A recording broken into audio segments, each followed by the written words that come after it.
Congress student wing NSUI ने चुनाव आयोग के खिलाफ किया प्रदर्शन।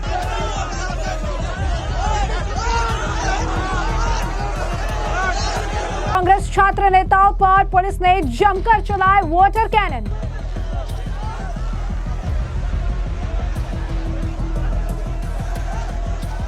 प्रदर्शन कर रहे कांग्रेसी नेताओं को पुलिस ने जमकर कूटा।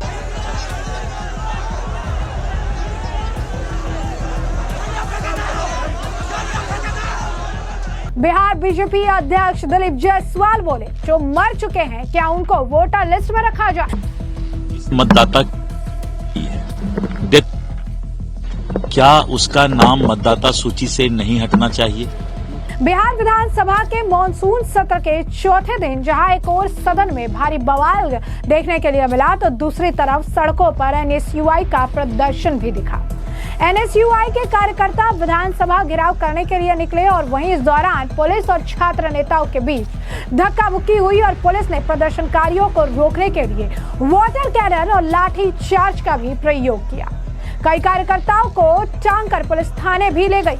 दरअसल पटना में आज छात्र जो है, आप कह सकते हैं कि स्टूडेंट विंग जो है कांग्रेस की, national student union of India NSUI के कार्यकर्ताओं ने विधानसभा घेराव का प्रयास किया। कांग्रेस के प्रदेश अध्यक्ष राजेश राम के नेतृत्व में सैकड़ों कार्यकर्ता राजापुर बैरिकेडिंग रोड चौराहा होते हुए विधानसभा की ओर बढ़े। प्रशासन ने प्रदर्शनकारियों को राजापुर पुल के पास ही बैरिकेडिंग लगाकर रोका। इस दौरान प्रदर्शनकारी और पुलिस के बीच जमकर झड़प हुई। कई छात्र बैरिकेडिंग पर चढ़ गए तो प्रशासन ने स्थिति संभालने के लिए वाटर कैनन का इस्तेमाल किया। पानी की बौछार के बीच कई प्रदर्शनकारी बैरिकेडिंग गिराकर सड़क पर बैठ गए, सरकार के खिलाफ नारेबाजी करने लगे। पुलिस ने वाटर कैनन और बल का प्रयोग कर दिया। के दौरान इस तरीके से कांग्रेस कार्यकर्ताओं और पुलिस के बीच धक्का मुक्की हुई और पुलिस ने कांग्रेस कार्यकर्ताओं को, प्रदर्शनकारियों को तितर-बितर करने के लिए जो है 45 मिनट तक इस प्रदर्शन को जिस तरीके से चल रहा था, इसे तितर-बितर करने के लिए वाटर कैनन का इस्तेमाल किया गया। यही नहीं, ये निकलकर भी सामने आ रहा है कि प्रदर्शन कर रहे कांग्रेस कार्यकर्ताओं ने पुलिस पर गाली गलौच और उसके साथ जो है मारपीट भी की। कुछ लोगों ने तो कपड़े फाड़े जाने और अभद्र व्यवहार की शिकायत जो है की, लेकिन पुलिस जो है इस मामले को लेकर गंभीर नजर आई और कई लोगों को पुलिस ने डिटेन भी कर दिया। इस मौके पर प्रदेश कांग्रेस अध्यक्ष राजेश राम जो है वो कहते नजर आए कि हम विधानसभा में एसआईआर का विरोध कर रहे हैं। 2 करोड़ लोगों के नाम वोटर लिस्ट से हटाए जा रहे हैं। सरकार हमें रोकना चाहती है तो रोक ले, हम पीछे नहीं हटेंगे। वहीं वाटर कैनन के प्रयोग पर प्रतिक्रिया देते हुए कांग्रेस विधायक दल के नेता शकील अहमद ने कहा कि जब भी आप सरकार से सवाल पूछेंगे तो ये ही रवैया अपनाया जाता है। इसमें पुलिस की नहीं बल्कि पूरे सिस्टम की विफलता है। घटना के बाद क्षेत्र में भारी संख्या में पुलिस बल तैनात कर दिए गए ताकि कानून व्यवस्था बनी रहे। इस बीच आपको बता दें कि एसआईआर को लेकर जहां एक तरफ ये प्रदर्शन कर रही हैं, तो पुलिस ने सख्ती जो है दिखाते हुए इन पर आप कह सकते हैं कड़ी कार्रवाई की। कई लोगों को, कई प्रदर्शनकारियों को डिटेन कर दिया गया और समय जब जरूरत पड़ी तो वहां पर फोर्स का इस्तेमाल भी किया गया, वाटर कैनन का भी इस्तेमाल किया गया, लाठीचार्ज भी किया गया और भीड़ को तितर-बितर करने का काम किया गया। ये कांग्रेस के कार्यकर्ता जो पुलिस के साथ गाली गलौज कर रहे थे, जिस तरीके से अपडेट आ रही है कि काफी ज्यादा इन्होंने जो है हो हल्ला मचा रखा था, पुलिस के समझाने के बावजूद भी ये बैरिकेडिंग पर चढ़ गए और बैरिकेडिंग पर चढ़कर भी बवाल काटने लगे, जिसके बाद कानून व्यवस्था सही करने के लिए पुलिस को इनके ऊपर बल का प्रयोग करना पड़ा। इसके बाद पुलिस ने इन प्रदर्शन कर रहे कांग्रेस कार्यकर्ताओं पर जो फोर्स का इस्तेमाल किया। इसी के साथ साथ आपको बता दें कि एसआईआर के मुद्दे को लेकर तो ये प्रदर्शन कर ही रहे हैं। एसआईआर के मुद्दे को लेकर लगातार बिहार के विधानसभा में भी इसी तरीके से आप कह सकते हैं कि विपक्ष प्रदर्शन कर रही है। लगातार इसे लेकर ये कहा जा रहा है कि बीजेपी और चुनाव आयोग एक साथ मिलकर बिहार में चुनाव जिताने के लिए बीजेपी की मदद कर रही है। चुनाव आयोग बीजेपी की होकर काम कर रही है। चुनाव आयोग पर तरह तरह के आरोप लगाए जा रहे हैं, उन पर मैच फिक्सिंग के आरोप लगाए जा रहे हैं। अभी तेजस्वी ने भी ये बात कह दी है कि जब सब कुछ फिक्स है, जब चुनाव ठीक तरीके से होना ही नहीं है, जब ये पता है कि किसे कितनी वोट मिलेगी, किसे कितना जो है सीट दिया जाएगा, किसे कितना क्या मिलने वाला है, ये सब पहले से ही फिक्स्ड है, तो हम चुनाव का बहिष्कार भी कर सकते हैं। इस बीच अब आपको बता दें कि जिस तरीके से विपक्ष ने रवैया अपना रखा है, खासकर जो विपक्षी नेता है आरजेडी के, अब उन्हें लेकर दिलीप जायसवाल जो कि बिहार बीजेपी अध्यक्ष है, उन्होंने सवाल पूछा है। उन्होंने कहा कहा कि जो मर चुके हैं क्या उनको वोटर लिस्ट में भी रखा जाए। तो बिहार विधानसभा में नेता प्रतिपक्ष और राष्ट्रीय जनता दल के नेता तेजस्वी यादव जो है वो चुनाव बहिष्कार का बयान दे रही है, जिसके बाद सियासत गर्मा गई है। तो साथ ही साथ इस तरीके से इस मामले को लेकर अब विपक्ष एकजुट होकर प्रदर्शन कर रही है और चुनाव आयोग पर निशाना साध रही है।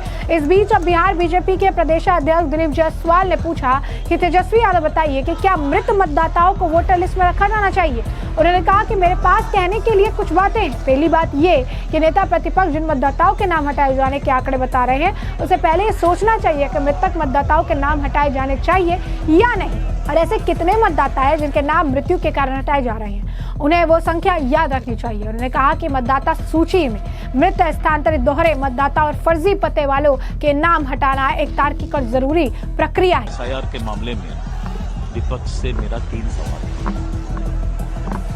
जो इलेक्शन कमीशन ने भी कहा है, मतदाता डेथ, क्या उसका नाम मतदाता सूची से नहीं हटना चाहिए? जिस मतदाता का नाम 2 जगह है तो एक मतदाता का नाम मतदाता सूची में 2 जगह कैसे रह सकता है? और तीसरा कि वैसे मतदाता जिसने मतदाता बनने के वक्त जो घर का पता दिया था, जब उस मोहल्ला में, उस गांव में चुनाव आयोग के लोग जाते हैं तो वहां के गांव और मोहल्ला के लोग कहते हैं कि हम इनको जानते तक नहीं है, इनका कोई घर यहां नहीं है। तो सबसे पहले ये 3 जो शर्त है, पहला कि जिनका मृत्यु हो गया, दूसरा कि क्या एक मतदाता 2 जगह से मतदाता हो सकते हैं क्या, और तीसरा ट्रेसलेस, जिनका पूरा मोहल्ला और गांव बोल रहा है कि इस नाम का आदमी तो मेरे गांव में है ही नहीं, उसका घर है ही।